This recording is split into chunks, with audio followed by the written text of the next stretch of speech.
Bon, l'humoriste Laurent Baffy s'est donc excusé samedi soir dans l'émission Quelle enquête, quelle époque sur France 2 pour des blagues faites il y a plusieurs années. Des regrets sur certaines blagues à l'époque de Tout le monde en parle. Je pense qu'il faut s'excuser. Il y a des choses qui me font honte. C'était le reflet d'une époque où on était plus sexiste, machiste et con, dit-il. Des propos que l'on regarde, écoute avec nos yeux de 2025. C'est assez louable d'ailleurs de reconnaître ses erreurs. Laurent Baffy s'excuse aujourd'hui, mais il met une grande pression à tous ses camarades humoristes, forcément. Les inconnus doivent-ils aussi s'excuser pour certains sketchs, comme celui des Be-Human en 1990, on écoutera peut-être cela. Michel Leb doit-elle s'excuser pour ses sketchs imitant des accents. Muriel Robin doit-elle s'excuser pour son sketch Le Noir en 88. Est-ce qu'aujourd'hui Coluche doit s'excuser pour son sketch Le viol de Monique en 79. Aujourd'hui Pierre Desproges aurait-il dû s'excuser pour son sketch Les Juifs en 86. Bref, c'est un sujet qui nous passionne parce que c'est un sujet de société. Je vous propose d'écouter ce que disait Laurent Baffy, c'était samedi soir dans l'émission Quelle époque. Vous avez des regrets parfois de vos provoques ou de certaines blagues ou de certaines... Ah, de certaines blagues, plein de regrets. De l'époque de Tout le monde en parle, de Darson. Oui. C'est vrai, vous avez des regrets? Ah ben plein. Quand je dis ça, Thierry déteste ça parce qu'il me dit faut jamais s'excuser. Moi, je pense qu'il faut s'excuser et quand on fait des erreurs, l'autre jour, je voyais une compile de vannes qu'on faisait avec des petites chanteuses, ce qu'on appelait des proies faibles, mais il y a des fois où vous appeliez ça des proies faibles? Oui, ben, du grain à moudre. Les chanteuses avec Thierry, on n'était pas tendres et il y a des choses qui me font honte, oui. Bon, j'imagine qu'on va avoir des uns et des autres et qui vont nous appeler pour réagir précisément à cela, mais c'est vrai que j'écoutais dès ce matin l'ami Laurent Tessier, et ce qui est intéressant, c'est aussi d'écouter ce qui se disait ou ce qui se faisait à l'époque. Laurent Baffy, certaines gens ont été blessés. C'est Lara Fabian qui a dit dans une interview qu'elle avait été blessée. Elle a dit, quand j'allais chez Ardisson, ils faisaient un beau numéro de duettiste, là, Ardisson et Baffy. Elle avait raison. Et puis c'était une autre époque, on se permettait des choses. Notamment avec les femmes. Exactement, oui. Et aujourd'hui, ça passe plus, vous le regrettez? Non, je trouve ça logique, c'est une suite logique. Et voilà, c'était le reflet d'une époque où on était plus sexiste et machiste et con. Alors, il y avait une part aussi de second degré, disons-le. C'est-à-dire que tu peux jouer de temps en temps au beauf ou au macho, alors que tu ne l'es pas forcément. Ça faisait partie d'un certain état d'esprit, j'ai envie de dire. Laurent Baffy, toujours, sur Lara Fabian cette fois. Bien, alors en tous les cas, la nouvelle Lara Fabian est super mince. Hein. Ah bon? Par rapport au boudin d'avant. Sans blague, heureusement c'est que c'est un copain de Jean-Félix, parce que qu'est-ce que j'aurais pu ouais. Heureusement que t'es un copain de Jean-Félix Lalanne quand même. Il y a de la chance d'être un bon guitariste, je vais te dire. J'ai du vol. Ouais. T'as jamais été grosse, on peut tout dire. Ah si, plus que maintenant quand même, hein, Lara. Oui, effectivement, mais ça fait quand même un moment. Ça doit faire au moins 5-6 ans que je suis comme ça. Là, je trouve... c'est Veitcher, le producteur, non? Pas du tout, pas du tout. Bon, j'ai vu que ça vous fait réagir, par exemple, Géraldine. Oui. Et ça vous choque sans doute? Honnêtement, c'était avant, donc non, ça ne me choque pas du tout en fait. Et je me souviens très bien ma mère regardant ces émissions ou mon père qui rigolait devant ces émissions de télé et devant les blagues que pouvait faire Laurent Baffy. Mais ou là, autre, par exemple, ça serait cette blague-là serait aujourd'hui. Est-ce que ça vous choquerait ou pas? Après, c'est du second degré. Non, moi, ça ne m'aurait pas choqué si on m'avait fait cette blague. Non, vraiment. Je suis... C'est peut-être choquant ce que je dis, mais non, mais c'est ce que chacun a son avis. L'humour, c'est subjectif. C'est pour ça d'ailleurs que certains médias recommandent de ne pas en faire. Parce que comme c'est subjectif, tu peux toujours blesser, offenser. On peut considérer que on doit être dans un monde, quand tu es en public, avec des gens que tu connais pas, dans un monde sans blague. Alors, je trouve pas ça particulièrement joyeux comme monde, mais il y aura toujours quelqu'un qui peut être offensé. Donc, si par exemple, Laurent Tessier, je fais des blagues sur les... Si je dis chauve, qui peut parce qu'il n'a pas de cheveux, ce qui n'est pas une blague très maligne. C'est une réalité. Ben oui, mais il peut dire, mais tu te moques de moi parce que j'ai pas de cheveux, etc. Donc... tout dépend des susceptibilités, en fait, des gens. Et ça, et on entre dans le monde, forcément, de la subjectivité. Bon, écoutons ce que disaient Vincent Lagaffe, Didier Bourdon et Thierry Lhermitte sur TF1, France 2 et Le Figaro TV. Le deuxième degré est suspect aujourd'hui. Ça serait compliqué aujourd'hui. Hein. Là, on aurait pas mal de soucis. On nous le dirait poliment. On adore le sketch, mais il vaut mieux pas. On fait de l'autocensure. On a mis le frein d'une manière totalement hypocrite et démagogique. c'est difficile parce qu'en fait, c'est aussi le public qui réclame ça. Donc le public fait loi. Il est 11h12, on marque une pause. Nous allons être peut-être avec Thierry ou avec Sylvain, je ne sais pas. Et avant cela, sur le sujet que nous avons abordé, l'humoriste Laurent Baffy qui s'est excusé samedi soir dans l'émission Quelle époque sur France 2 pour les blagues faites il y a plusieurs années. Moi, ce qui m'ennuyait dans ces blagues, à Laurent Baffy et à d'autres, c'est qu'on tape toujours du même côté. Et je trouvais qu'il y avait une forme de facilité. Ce qui est intéressant, c'est de traiter tout le monde de la même manière. Et lorsque, notamment sur le plan politique, on tape toujours du même côté, c'est plus facile. On se permet parfois des choses avec certains qu'on ne se permettrait pas avec d'autres. C'est ça parfois qui peut être dérangeant. Mais écoutons quelques archives. Je ne me souvenais pas de ce sketch Be Human en 1990. En quoi ce sketch Laurent Tessier ferait-il réagir aujourd'hui? Parce que les inconnus imitent l'accent asiatique dans ce sketch qui est un dérivé de Bioman. Donc Bioman qui est devenu Bioman. D'accord, alors écoutons quelques notes. Mais que se passe-t-il? Mais que se passe-t-il? Oh, mais qu'est-ce qui se passe? Je m'appelle Nathalie, sauvez-moi. Toi, tu t'appelles Nathalie avec des yeux bridés et ta face de citron? C'est quoi, idiot? C'est Charmitan, mais elle s'appelle Nathalie, c'est pour l'exportation en France. Ah, d'accord. Alors que se passe-t-il? Je m'appelle Nathalie, je suis une gentille et je suis poursuivie par un méchant. Un méchant? Je suis force bleue. Je suis force rose. Je suis force jaune devant, marron derrière. Ah, attends 2 secondes, hein, il a mangé du mauvais riz cantonné. Donc Be Human, et effectivement, ce qui aujourd'hui pourrait choquer, c'est qu'on caricature l'accent, je ne sais pas si c'est chinois, vietnamien, japonais, on se moque, on est d'accord, d'un accent. Et il y a des choses dont on peut rire encore, hein, il y a plein de choses dont on peut rire, mais il y a des choses on ne peut plus rire d'un accent. Ça, on ne peut plus rire d'un accent. Sauf d'un accent, peut-être, on a le droit peut-être un accent corse, on a Marseillais. le droit. Marseillais, pourquoi pas, et c'est pour ça que on voit bien la difficulté. On peut se moquer de l'accent paysan, Canadien, canadien, vous avez parfaitement raison.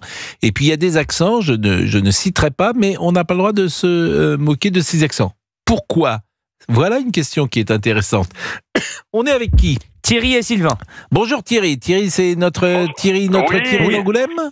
Eh oui, bonjour Pascal. Ah, très intéressant ça. Que pensez-vous de ce débat et de ces excuses de Baffy? Alors déjà, je suis complètement d'accord avec ce qu'a dit Géraldine tout à l'heure. Moi j'ai 54 ans, donc je connais la génération des années 80, où on avait le collar au chaud, où tous les mardis soirs on avait une plémette qui se déshabillait à heure de grande écoute, ça choquait personne. Des blagues graveleuses, je vous en passe. Mais est-ce que c'était bien? Est-ce que c'est... la question, on voyait une fille oui, c'était bien. Non, Pascal, vous êtes en train d'interpréter quelque chose avec un regard de 2025 sur quelque chose qui se passait en 1980, il y a 40 ans. On peut pas avoir un regard de 2025 sur de l'humour des années 80. C'est mon avis. Là, c'est pas de l'humour, la plémette. C'est on chosifie, comme on dit. Je prends volontairement les termes qui sont employés. Alors sans la plémette, dans les années 80, pour vendre un yaourt ou pour vendre du savon, on vous faisait défiler une femme dénudée dans les publicités aux heures de grande écoute. Mais nous sommes parfaitement d'accord. Mais les femmes aujourd'hui, elles accepteraient moins ce message. Quand je dis les femmes et les hommes. Pas du tout. Mais même les hommes, on accepterait même. Mais c'est pas moins, c'est pas du tout. On n'accepte pas du tout. Donc les années 80, c'était des années un peu liberticides où l'humour, on pouvait rire de tout, ça passait. Il n'y avait pas tous les associations à tous les coins de rue qui sont devenues certes pour ma part, je trouve extrémistes. C'est-à-dire que vous pouvez plus rien faire. Il faut prendre, comme vous l'avez dit à plusieurs reprises, par exemple, vous ne feriez pas un entretien seul avec une dame dans un bureau. Vous prendriez toujours quelqu'un avec vous. On peut pas rire, on peut pas se moquer. Pourquoi on pourrait se moquer des accents corses et pourquoi pas d'un accent du Nord ou un accent africain ou Alors accent du Nord, je pense qu'on peut. Accent africain, non. Et pourquoi? Je vous pose la question. Mais parce que on victimise, et je suis sûr que des citoyens qui ont cet accent prononcé, peu importe le pays, à la limite, ça les dérange qu'on ne puisse pas rire, parce que l'humour, si c'est fait intelligemment, on peut rire de tout. Le problème, il est là. C'est l'intelligence de l'humour aujourd'hui. C'est-à-dire qu'il y en a qui font des blagues gratuites et il n'y a aucune intelligence dans leur humour.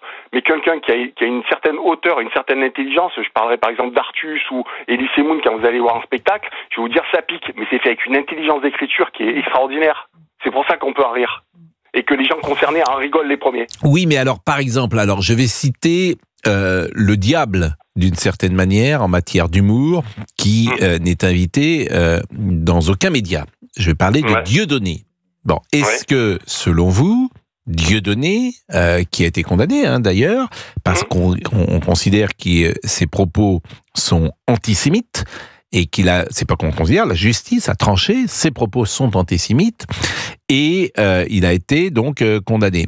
Ce Dieudonné a d'ailleurs toujours du succès, manifestement, mais il n'est plus invité sur aucun média. Je vous pose la question, La réponse est dans votre question. Il a été condamné par la justice, fin de l'histoire.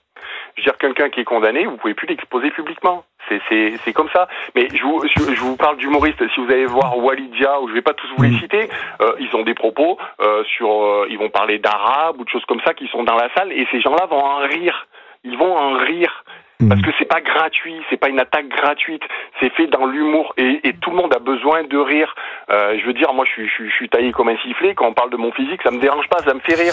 Aujourd'hui, a dit Vincent Lagaffe, c'était dans le journal du dimanche, et il l'a dit il y a quelques semaines, aujourd'hui, si tu prends l'accent arabe, tu es raciste. C'est ce qu'il avait dit.